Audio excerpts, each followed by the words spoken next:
Let's practice working on linear equations together. In this particular set of practice problems, we're not only going to be graphing some linear equations, but also just trying to understand some basics about them, some attributes and some specific numbers that are important.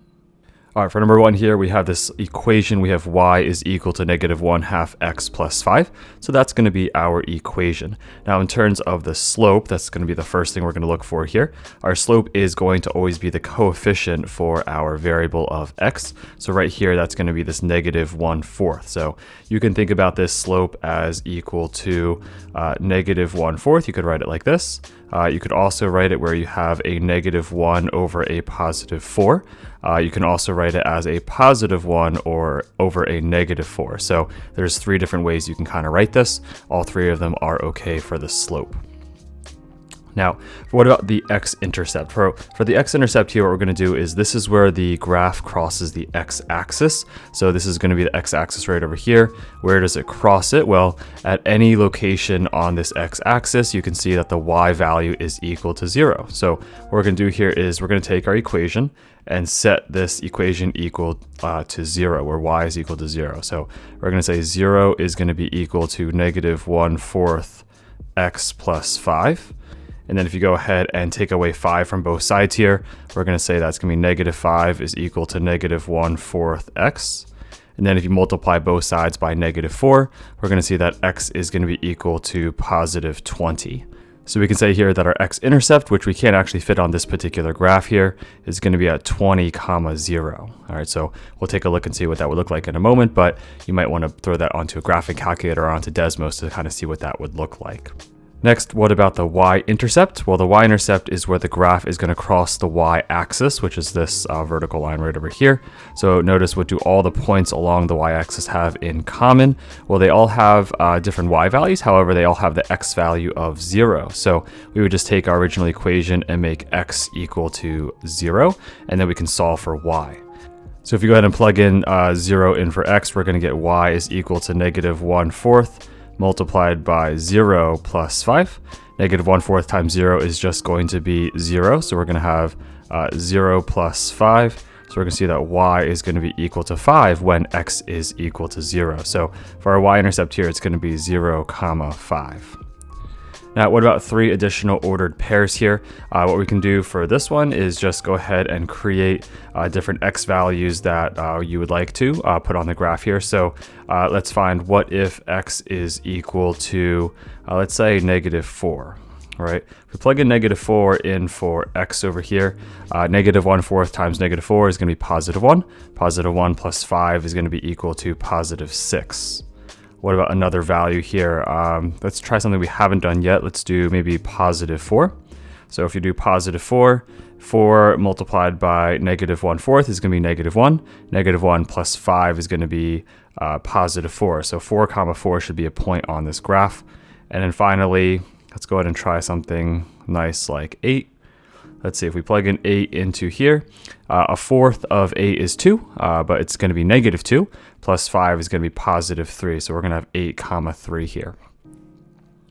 All right, so what can we throw on our graph here? Well, we can't really put this 20, 0 on because you can see our graph only goes up to positive 10 on the x-axis. Can we put this y-intercept down? Yes, we can. That's going to be 0, 5, so that's going to be the y-intercept. In the future, keep in mind that the y-intercept you can also look at right here. That's going to be this constant term in our linear equation. All right, so that should always give that away in the future. For our 3 additional points here, we have negative 4, positive 6. So I'm going to go ahead and plot negative 4, positive 6 on our coordinate plane here over in quadrant 2. 4, 4 should be over in quadrant 1. It's right over here. 8, 3 should be also in quadrant 1. So these 3 points in addition to our y-intercept gives us a nice straight line, it looks like. And let's just check our ratio here for our slope for each of these. If you think of this as negative 1 over positive 4, negative 1 means down 1, positive 4 means to the right 4. So down 1, right 4, down 1, right 4. This one over here, this positive 1, negative 4 means that you go up 1, left 4, up 1, left 4, up 1, left 4. So it's just a ratio of the vertical change to the horizontal change, depending on which direction you're going in. Finally, if we just want to go ahead and connect these to create our linear equation, there's no domain or range restrictions here, so we can just go ahead and draw this infinitely in both directions, so we can put arrows on here. This would be our equation, or the graph for this linear equation. All right, let's take a look at number 2. Number 2, this one is going to be a little bit different because you can see our equation is in a different form here. This one's actually in standard form, so it's kind of in that ax plus by is equal to c form here. So if we want to find the slope, we're going to have to do a little bit more work for this one. For the slope, we can't really just tell what it is in standard form. So I'm going to take our equation here and just rearrange it a little bit. So let's see here. We do have this 6x minus 2y is equal to negative 18. If we go ahead and subtract 6x from both sides, we're going to get negative 2y is equal to negative 6x and then minus 18.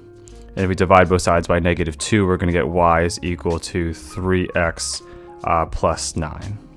So we just turned this into slope-intercept form, and in this form you can see our slope here is going to be 3. So we can write our slope as just 3. You can also write this as 3 over 1, a positive 3 over positive 1.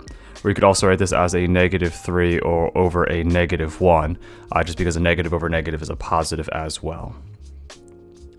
All right, what about our y-intercept? We should do that one right away. Skip over the x-intercept for a moment. For the y-intercept, that's just what the constant term is here. So that's going to be positive 9.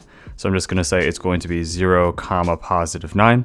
Keep in mind the y-intercept is always where x is equal to 0. So even if you plugged in x is equal to 0 into our equation, you would find out that y would be equal to 9. Now for the x-intercept, that is when y is equal to 0. So for the x-intercept, you don't have to use this equation over here. You can just use this standard form equation here. For the x-intercept, that is when y is equal to 0 here. So it's going to go ahead and say it's going to be 6x minus 2 times 0 is equal to negative 18. Negative 2 times 0 is just going to be 0, so we have 6x is equal to negative 18. Then dividing both sides by 6, we can see that x is equal to negative 3. So for x-intercept here, I'm thinking it's going to be negative 3, comma 0. Finally, for 3 additional ordered pairs, I don't know, you really have a lot of choices here, so I'm going to go ahead and try plugging in the value of, I'll do negative 6. Negative 6. I can go ahead and highlight this, maybe keep it consistent here. So if x is negative 6 and you plug it in over here, 3 times negative 6 is negative 18. Negative 18 plus 9 is going to be negative 9. So if negative 6 goes in, negative 9 comes out. Then maybe something like negative 5. If negative 5 gets plugged in here, 3 times negative 5 is negative 15. Negative 15 plus 9 is going to be negative 6. So that's a nice additional point here. And then maybe something like negative 2. Plug in negative 2. Negative 2 times 3 is going to be negative 6. Negative 6 plus 9 is going to be positive 3. So here are 3 additional points here. Okay, so let's see here. I'm going to plot our x-intercept first here. That's going to be at negative 3, comma 0. That's located right over here. Then we can plot our y-intercept of 0, comma 9. That will fit on our graph as well. That's up here. Then for negative 6, negative 9, that'll fit down in quadrant 3, all the way down here.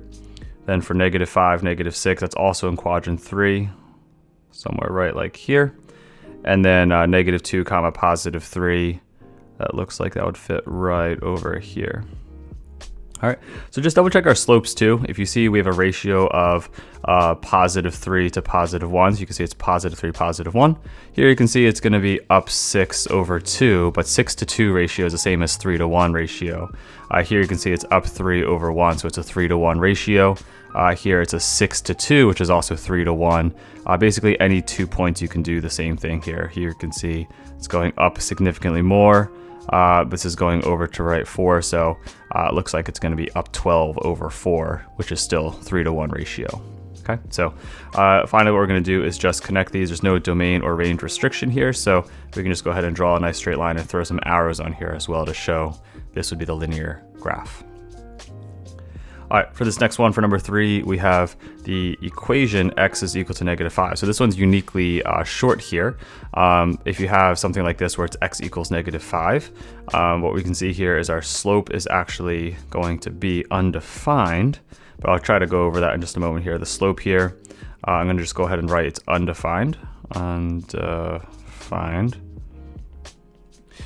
This is only going to happen when you have a vertical line, right? So if you go ahead and see when x is equal to -5, if you look on our graph here, x equals -5 is going to be, well, I guess technically I'll write this as it's an x-intercept first. So for the x-intercept, that would be when y is 0, but that's just going to be x equals -5. So this is going to be -5 because x always has to be -5, right? So that would be this point right over here. But since x is always going to be -5, you can choose any values where x is -5. So here's 3 additional points here. So I know I'm doing this one a little out of order, but it's just to make a point that these vertical lines all have the same x value. So what did I just put? I put -5, 6. I also put -5, 2. And I also put -5, -4. So these are 3 different points that all have that x value of -5.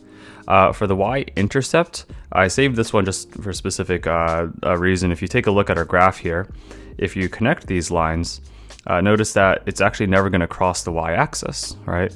And so this is always going to happen if the x value isn't equal to 0. If it's any other number, it's not going to be on the y-axis. It's never going to touch it. So you're actually going to say none. It doesn't exist here.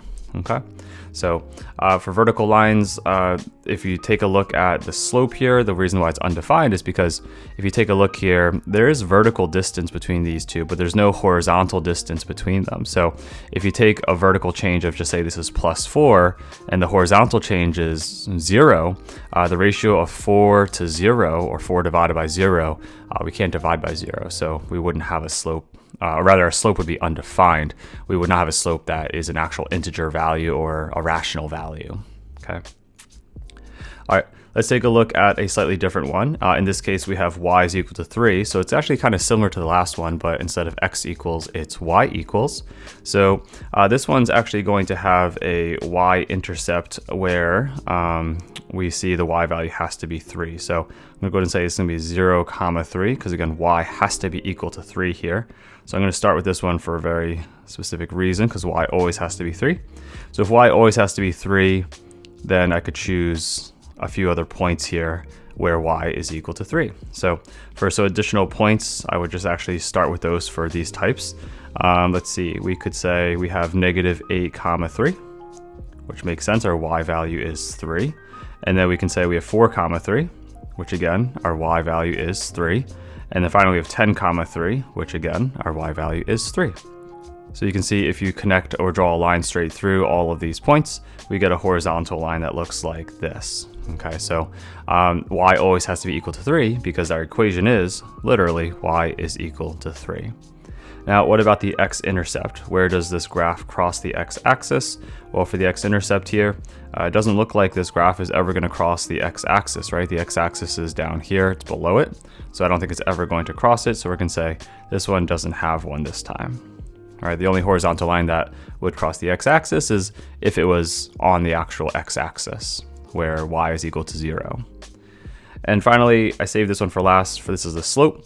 The slope, again, is a ratio of rise to run. So any 2 points here, what's the rise? Well, the rise is 0, right? But what's the run here? The run is +4. So if you have a 0 to 4 ratio, that's fine because 0 divided by 4 is just 0. So the slope for a horizontal line is just going to be 0. And that's true for all horizontal lines.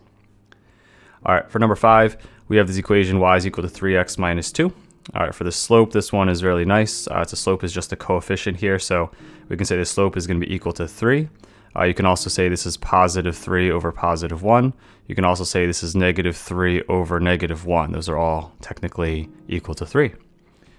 Then I would go over to the y-intercept because it's just the constant term here. So the y-intercept is going to be -2. So it's going to be 0. If x was 0, y would be -2. And you could plug that in, find if x is 0, f of 0, and plug it in and find out that f of x or y would be equal to -2. All right, for the x-intercept, that's going to be when y is equal to 0. So let's go ahead and substitute y is equal to 0 here and say if 0 was y, let's see what x would be. So 0 is equal to 3x minus 2. If you add 2 to both sides, you're going to get 2 is equal to 3x. If you divide both sides by 3, we're going to say that x is going to be equal to 2/3. So we said y was 0, so we're saying 2/3 comma 0. That would be the x-intercept for this particular equation. All right, so I'm going to go ahead and plot a couple things here. The y-intercept is 0, negative 2. And then our x-intercept is going to be 2/3 comma 0. So that's going to be right over here in quadrant, close, not quite in quadrant 1, I guess, but it's on the x-axis a little bit to the right of 0. Now, what about some additional ordered pairs here? Again, you can choose these ones, so choose wisely to make your life easier. Let's do something like negative 2. If x was negative 2, 3 times negative 2 is negative 6, minus 2 is negative 8. So negative 2, negative 8. I can go and plot that. Negative 2, negative 8 would be down here. Okay. Then let's choose another number that we haven't used, like maybe I'll choose 2. If x is 2, let's see here. 2 times 3 is 6. 6 minus 2 is going to be 4. So it's going to be 2 comma 4. That's going to be over in quadrant 1, right over here. And let's do one more here. Let's do if x is 4. Let's do 4. If x is 4, 3 times 4 is 12. 12 minus 2 is going to be 10. So I think 4 comma 10 would be a nice point we could put on our graph as well. So something like this. And then we can connect using a straight line, and it should create a nice straight line if we did a good job. And so this would be our graph for the linear equation. All right, one final one. This one is also in standard form. Some are going to be easier than others to kind of start with. So I'm going to go ahead and start with the intercepts because I think they're a little bit easier. So for the x-intercept, that's going to be when y is equal to 0, right? So when y is 0, let's go ahead and plug in 0 here. We can solve for the x-intercept. So the x-intercept is going to be when y is 0. So it's something comma 0, just like how the y-intercept is going to be 0 comma something. All right, so if you want to start with those, like kind of lay them out like that, you can.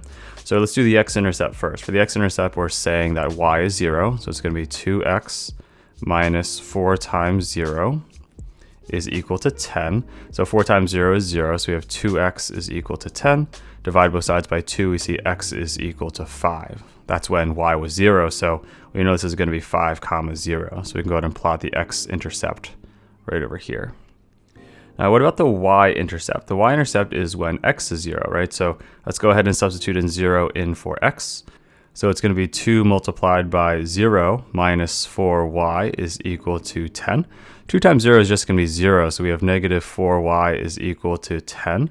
And if we divide both sides by negative 4, y would be equal to negative 2.5, or negative 2.5. So it's going to be 0 comma negative 2. And actually, let me move this over a little bit, and 1/2. So you can use a fraction or a decimal there. So 0 comma negative 2.5 would be right over here. All right, for the slope, you really could do it a few different ways. You could rearrange the entire equation into slope-intercept form, or y equals mx plus b. Or you could take a look at the vertical change here. So the vertical change is, looks like it's up 2.5 and it's over 5. So if it's up 2.5, so it's plus 2.5, and it's over 5, so it's plus 5. This is just a ratio of 1 to 2.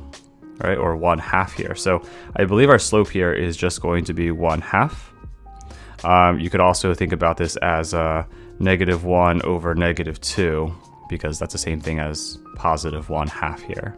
So I guess you can see here, if you go up 2.5 and you go over 5, that's a 1 to 2 ratio. You're going up half as much as you are going to the right, or you're going to the right double as much as you're going up here.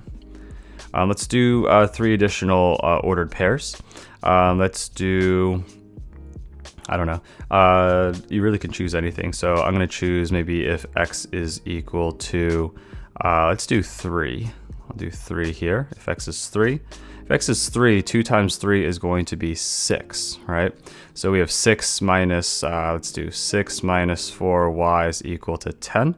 If you take away 6 from both sides, we get negative 4y is equal to 4. And if you divide both sides by negative 4, y would be equal to negative 1. So negative 1 would be the y value here. So we could plot 3 comma negative 1. That looks like it would fit on our line nicely there. Okay. What if we do something that's negative for the x value? Let's do like negative, I don't know, negative 4. So if you plug a negative 4 in for x over here, 2 times negative 4, that would be negative 8 minus 4y is equal to 10. If you go ahead and add 8 to both sides, you're going to get negative 4y is equal to 18. And if you divide both sides by negative 4, y is going to be equal to negative 4.5. So it's going to be negative 4.5 for the y value here. So let's go ahead and see if this would look nice on here as well. So go to negative 4 comma negative 4.5. That looks pretty good. And then maybe one more value here. Let's do, I don't know, negative 6. See if that's nice. Negative 6, plug it in here. 2 times negative 6 is negative 12. Negative 12 minus 4y is equal to 10. If you add 12 to both sides, we get negative 4y is equal to 22. If you divide both sides by negative 4, y would be equal to negative 5.5. So this would be negative 5.5. So not really nice, but not terrible either. So negative 6 comma negative 5.5. That looks like it could go right about here. All right, so all these dots look like they do make a straight line, which is reassuring here. If you go ahead and draw a straight line, just verify that they do indeed cross each other nicely. And you can see here that they do, so this would be the graph for our linear equation. Now, you can take all these and also graph them on a graphing calculator just to double check and check all the points. I didn't really show all of the calculations for figuring out the x and y values for all of them, but for all of them I did just kind of choose x values and then I substituted them in to find the y values. But if you wanted to write out the steps more clearly, definitely do so, depending on how you feel about those calculations. So there are just 6 different problems helping you kind of wrap your heads around the basics of linear equations and slope and the intercepts, as well as just graphing them. If you found the video helpful, please consider giving the video a thumbs up and sharing with a classmate or friend who might also find it helpful. And as always, keep up the great work that you're already doing.